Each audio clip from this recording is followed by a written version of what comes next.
Politique, informons-nous sur Diaspora FM, la 102.3, la radio du développement local. Diaspora FM Eden TV du groupe de presse international ITV, informez-vous autrement grâce à nos correspondants locaux et à nos veilleurs citoyens actifs sur le terrain au Bénin et à l'étranger.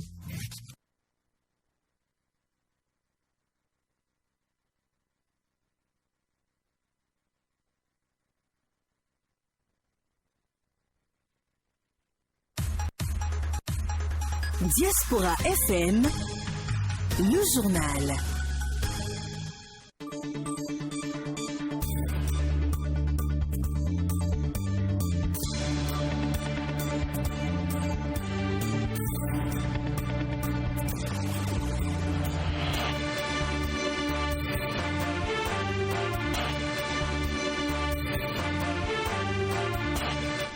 H à Goromain, un arrondissement de la commune de Diakotomé. C'est l'heure de la grande édition du journal parlé sur la 102.3 Diaspora FM. Nous sommes mercredi 28 avril 2021.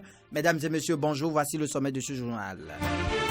Patrice Talon continue de recevoir les félicitations de ses pairs à la suite de chefs d'État et de gouvernement qui lui ont adressé leurs vives félicitations. D'autres messages de même veine affluent suite à la proclamation des résultats de l'élection présidentielle du 11 avril 2021.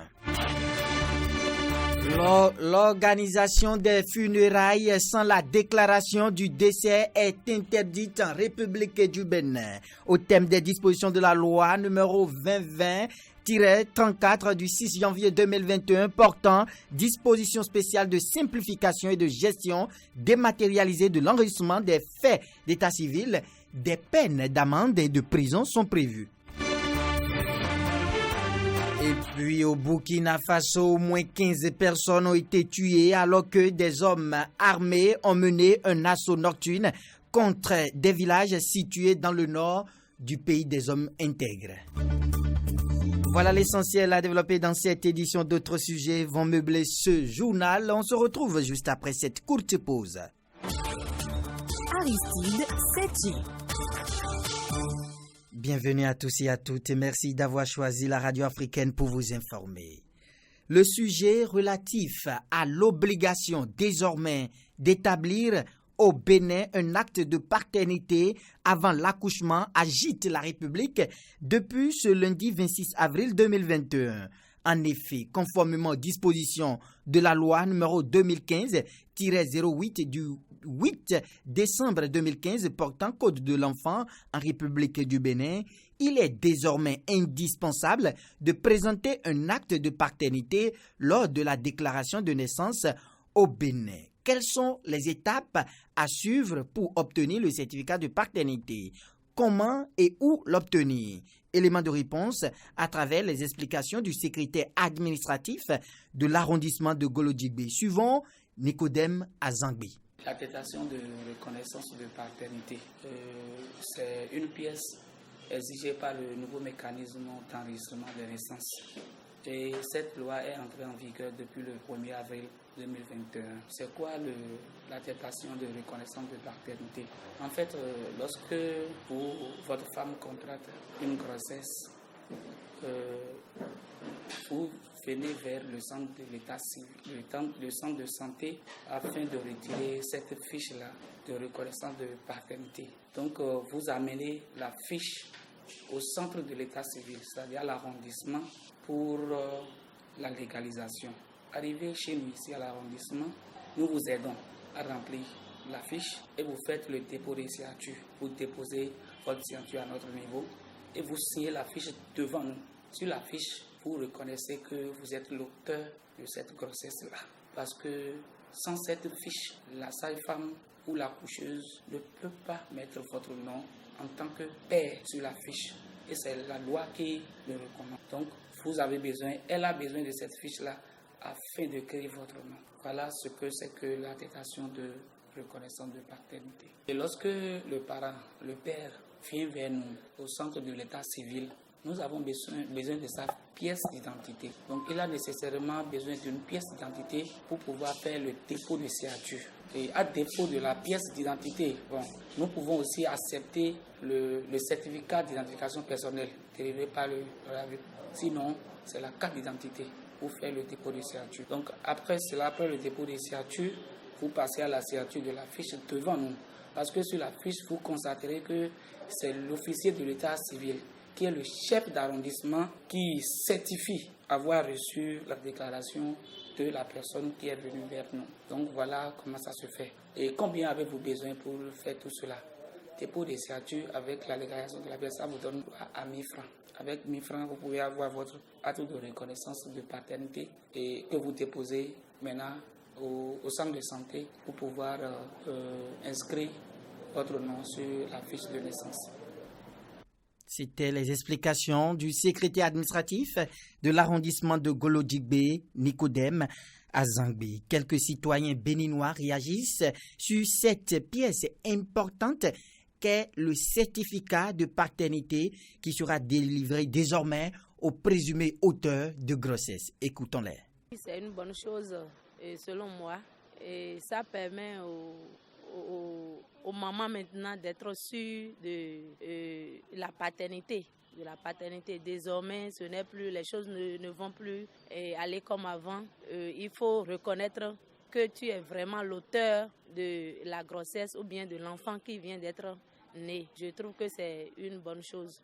Moi, je vois que c'est une bonne chose parce que dans la vie actuelle maintenant, là, il y a des gens que, après 30 ans ou bien 50 ans, on te dit que, la femme dit que c'est pas ton enfant ou bien, et ça amène des problèmes que, moi, je vois que maintenant, ce que le gouvernement a amené, c'est bon. Parce que déjà, si ce n'est pas son enfant, il n'y aura pas l'autorisation d'aller prendre un certificat Une fois que tu as le certificat de paternité, même à 100 ans, personne ne peut te le retirer encore. Donc moi, je vois que c'est une bonne chose. Selon moi, c'est une bonne chose. Je dirais aux jeunes de respecter cette nouvelle loi parce que pour éviter beaucoup de choses, et il ne faut pas engrosser sa femme ou bien une fille et la laisser seule face aux procédures de délivrance d'acte de naissance. Donc, il faut assumer maintenant la responsabilité du père dès la grossesse jusqu'à l'accouchement. La légalisation de cet acte a besoin d'une certaine formalité à l'arrondissement. Donc, il faut avoir nécessairement les pièces d'identité. Donc, pour ceux qui n'en ont pas, de faire diligence vers le centre requis pour avoir les pièces d'identité.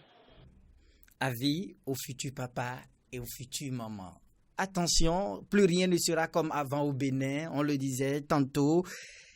Désormais, l'organisation des funérailles est régie par la loi. Au Bénin, l'organisation des funérailles sans déclaration du décès dans les 15 jours est passible de sanction. Selon l'article 31 de la loi numéro 2020-34 du 6 janvier 2021, toute personne qui organise des funérailles sans déclaration du décès du défunt dans les 15 jours est punie d'amende de 200 000 francs CFA.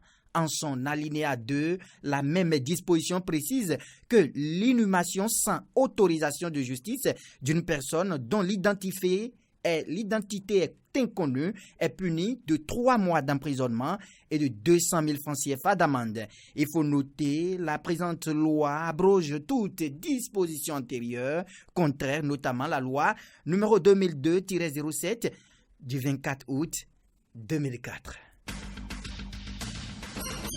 Hier, l'ambassadeur de Maroc près le Bénin, Rachid Gibi, a officiellement transmis les lettres de félicitations de Sa Majesté le roi Mohamed VI au chef de la diplomatie béninoise Aurélien Agbenossi qu'il a reçu à son cabinet. Portant sur la même substance, la lettre de félicitations date du 23 avril 2021 adressée par le président Faure Gnassingbé du Togo se veut tout aussi élogieuse et traduit la qualité des relations entre les deux pays et les liens forts entretenus par les deux chefs d'État Patrice Talon et Faure Gnassingbé. Ce mardi 27 avril toujours, le président ivoirien Alassane Dramane Ouattara a adressé à son homologue béninois un télégramme de félicitations.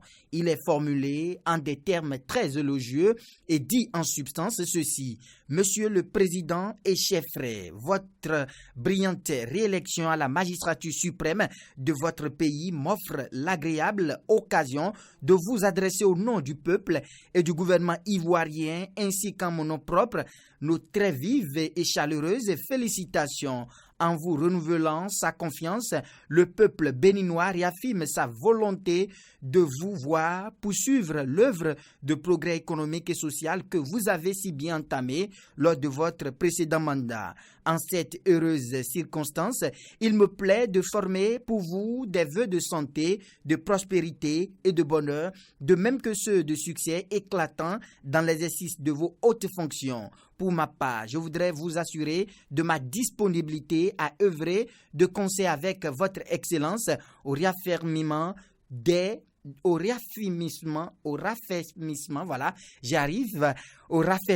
des fructueux et exemplaires liens de fraternité et de coopération qui unissent si heureusement nos deux pays pour le bonheur de nos deux populations. Haute et fraternelle considération. Le sultan d'Oman n'est pas du reste dans cette dynamique car il vient également d'adresser ses félicitations au président béninois réélu Patrice Athanase Guillaume Talon. Revenons dans la nature. Le lait de coco est un liquide très prisé. Les Béninois en consomment au quotidien sans maîtriser les nombreuses vertus qu'il regorge.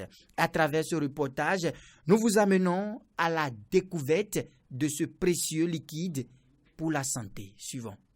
L'eau de coco est une eau qui purifie le foie et fait en sorte que élimine les toxines du corps.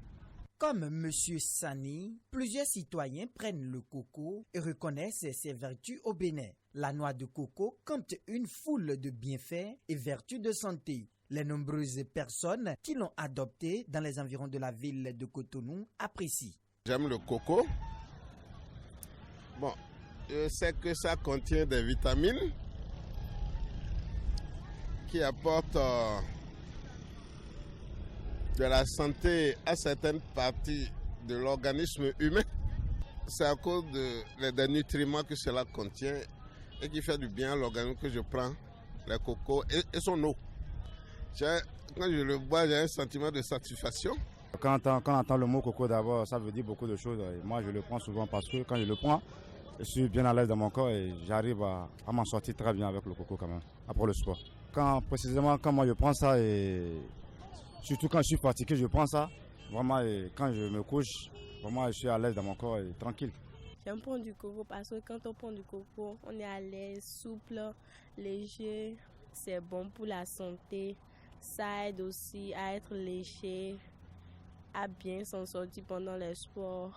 Au-delà des fonctions de régulateur que procure le coco dans l'organisme humain, il joue également un rôle thérapeutique, expliquent ici quelques vendeurs.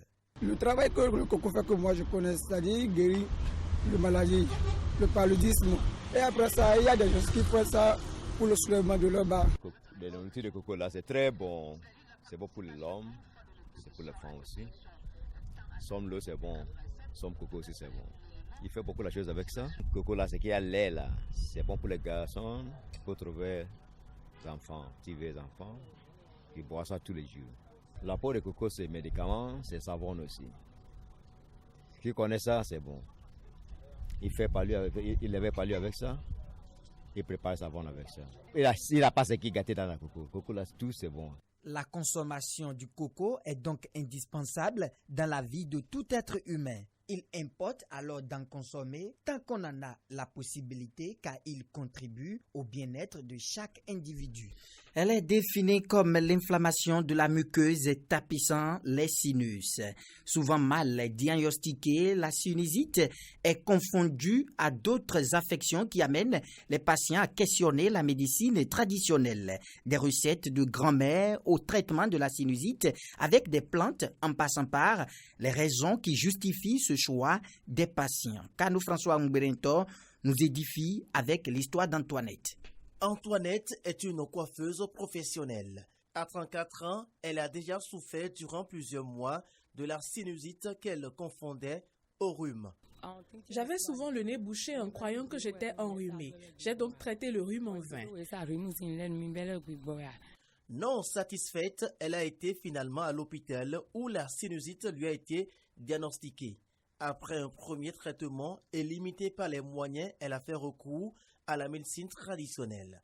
En intervalle de 3 ou 4 semaines, Antoinette confirme être guérie grâce à un traitement à partir des plantes médicinales. Le tradithérapeute me donnait des produits extraits des plantes. J'en mets dans le coton pour l'inhaler et je consomme d'autres qui sont en poudre. Peu à peu, j'ai commencé par avoir satisfaction, puis la guérison.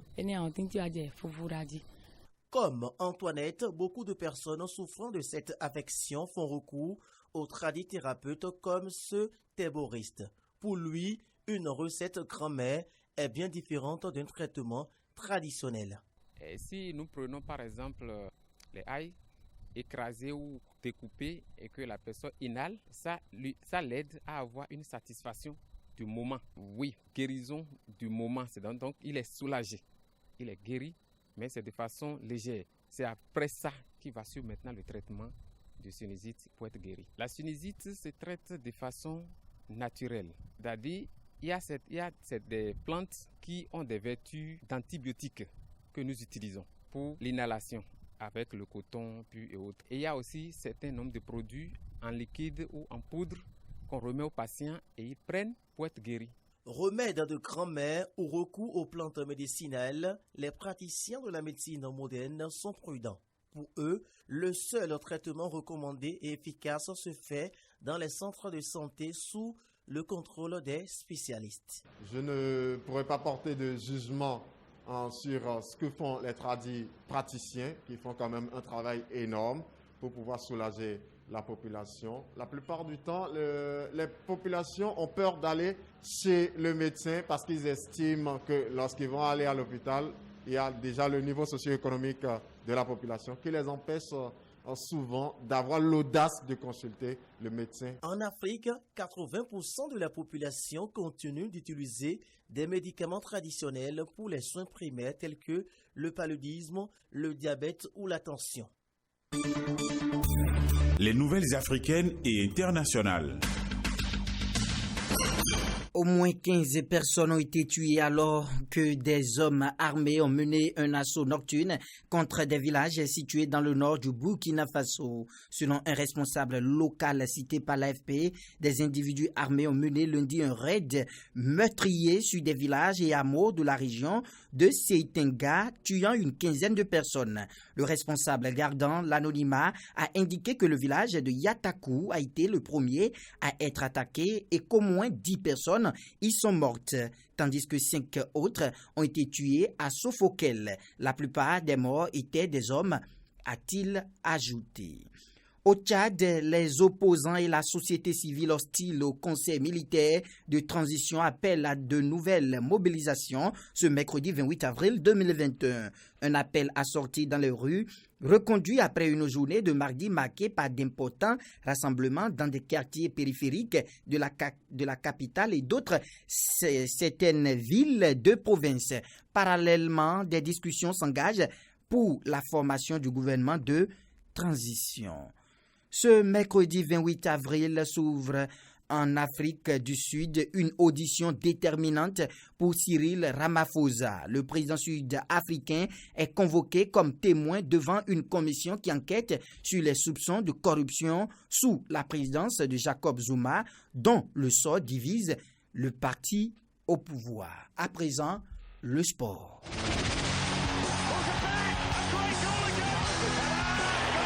Tout le sport. Organe compétent chargé d'examiner le contentieux entre la Sierra Leone et le Bénin dans le cadre du match comptant pour la 6e journée des éliminatoires de la Coupe d'Afrique des Nations Cameroun 2021, la commission d'appel de la Confédération africaine de football CAF, après avoir étudié les rapports détaillés des officiels des fédérations et de la CAF affectés sur le match et auditionnés dimanche 25 avril dernier par visioconférence, les fédérations sierra léonaises et béninoises a entériné le report du match pour juin prochain, à l'instar de la commission des compétitions de la CAF et du comité d'organisation de la CAN Cameroun 2021. Elle a décidé de reprogrammer cette rencontre à la prochaine fenêtre internationale de la FIFA. Après avoir examiné tout ce qui précède et suite à la réunion avec les deux parties, le comité d'appel décide ce qui suit. L'appel de la Fédération Sierra Léonaise de football est rejeté en substance, précise la correspondance. À en croire cet organe, considérant le code de discipline et le protocole bien entendu sanitaire lié au coronavirus, la décision du comité d'organisation de la CAN de reporter le match 151 Sierra Leone Bénin des éliminatoires de la CAN 2021 qui se jouera en juin 2021 est confirmée. Elle est justifiée selon la commission d'appel. Rejetant toutes les autres requêtes pour atténuer ou infléchir cette décision, la commission renvoie la Sierra Leone vers le tribunal arbitral du sport TAS. Et pour cause, selon l'article 48 par article 3 des statuts de la CAF, cette décision peut faire l'objet d'un recours devant le tribunal arbitral. A signalé que la déclaration de recours doit être envoyée directement au TAS dans les 10 jours suivant la réception de la notification de cette décision et contient tous les éléments conformément au point 2 des directives émises par ce tribunal.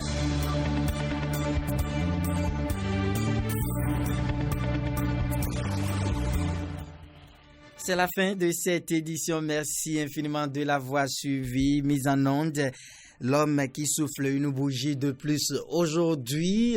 Déjà, tout le personnel de Diaspora FM et tous les responsables de cette radiodiffusion souhaitent un joyeux anniversaire à Mac Fabrel Doigbe. L'homme a vieilli une fois de plus aujourd'hui. Heureux anniversaire à mon très cher frère qui me fait sourire depuis présentation de ce journal Aristide Setti. Mais avant de partir, ça c'est une citation que mon cher ami qui souffle une bougie de plus aime beaucoup et j'ai ramené cette citation pour vous. Il n'y a pas de plus adorable, tendre et charmante relation que celle d'un bon mariage. Ça c'est Mac Fabrel Doigbe qui adore cette citation. Il n'y a pas de plus adorable, tendre et charmante relation que celle d'un bon mariage. On se retrouve tout à l'heure à 13h30 pour l'émission Réaction à l'actualité. N'oubliez pas de vous laver les mains à l'eau et au savon et portez toujours vos masques. À tout à l'heure.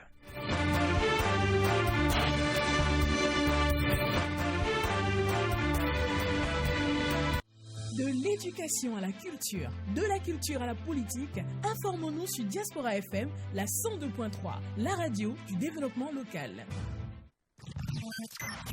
Diaspora FM et d'un TV du groupe FM et d'un TV du groupe FM et d'un TV du groupe FM.